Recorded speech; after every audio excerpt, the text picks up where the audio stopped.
Belinda Balluku, pavarësisht se ka humbur pushtetin në qeveri, kërkon të forcojë pozitat e saj në parti dhe sidomos në qarkun e Fierit, ku është drejtuese. Prej kohësh në Fier, flitet për një përplasje të hapur mes kryebashkiakut Armando Subashi dhe kraku tjetër politik, dhe zhvillimet e fundit duket se i hedhin më shumë benzinë zjarrit.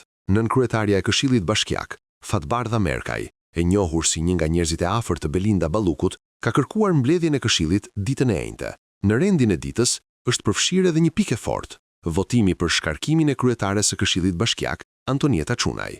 Në letrën e publikuar nga Vox News, nuk jepen arsyet konkrete të kësaj kërkese, por lëvizja lexohet qartë si një kapitull i radhës në përplasjen politike mes Ballukut dhe Subashit në Fier. Mbledhja e së njëjtës pritet të jetë më shumë se sa një procedurë formale, një provë force që mund të tregojë hapur se kush ka realisht peshën vendimmarrëse në bashki, Balluku apo Subashi.